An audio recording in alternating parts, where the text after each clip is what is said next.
फिर से कोरोना बचा गो। अरे लॉकडाउन में रहे सारा लोग पागल। अरे लॉकडाउन में रहे सारा लोग पागल।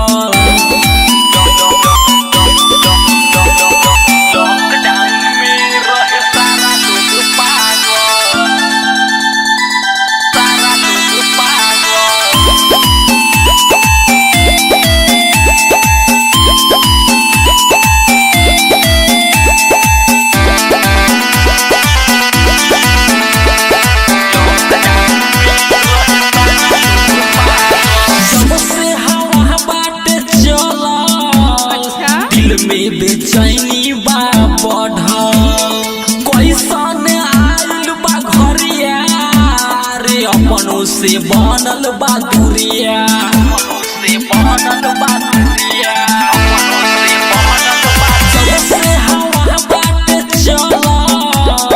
दिल में बेचैनी बा बढ़ल, कैसन आइल बा घरिया रे अपनों से बनल बा दूरिया।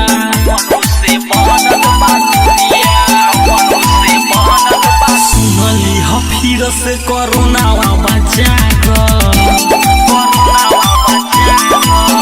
अरे रात रात में ही रहे सारा लोग भागल।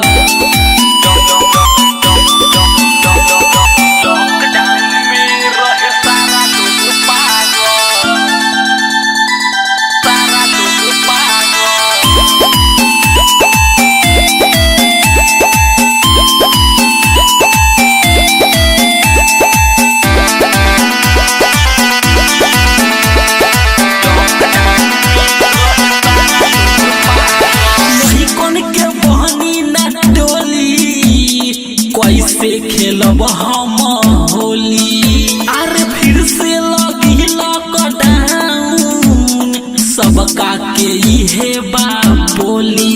क्या सबका के इहे बा नहीं कोन के बहनी न टोली, कैसे खेलब हम होली, अरे फिर से लगी लॉकडाउन, सबका के इहे बा बोली। क्या सबका के इहे बा बोली। राजीव रजिया हमारे टेंशन में पागल।